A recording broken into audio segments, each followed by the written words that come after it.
This is Monrovia, Liberia's capital city. Voters here and in 15 other counties head to the polls on Tuesday in a move which marks the end of an era. It is the end of an era for Mrs. Ellen Johnson Sirleaf, who has been in power for 12 years. She leaves office in a country ravaged by civil wars and most recently by an Ebola epidemic. These two disasters have stunted growth, leaving Liberia among the world's poorest nations. 20 candidates are vying to replace Mrs. Sirleaf, including footballing icon George Weah, incumbent Vice President Joseph Boakai.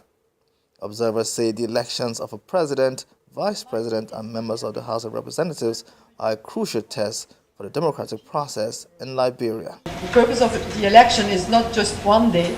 The purpose of election is to have access to democracy, and it is important to guarantee all people, even the more vulnerable people.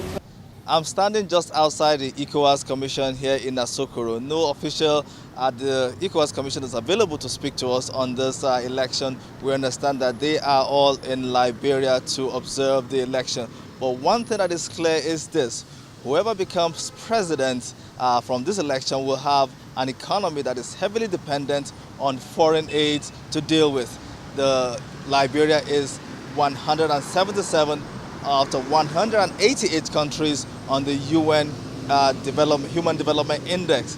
Now, the outgoing President Ellen Johnson Sirleaf has been heavily criticized for depending too much on foreign aid. But she says those funds from foreign donors and foreign partners have been critical to Liberia's survival. Could not have accomplished all of this without the world body, its political leadership, the generosity of its economic development support, humanitarian contributions. Voters in Liberia go to the polls on Tuesday hoping for peaceful elections. Now, the presidential and the House of Representatives elections represent the first real test for Liberia's army and the police since taking over for the UN's peacekeeping mission just last year. From the federal capital, Segun Ojumu, STV News.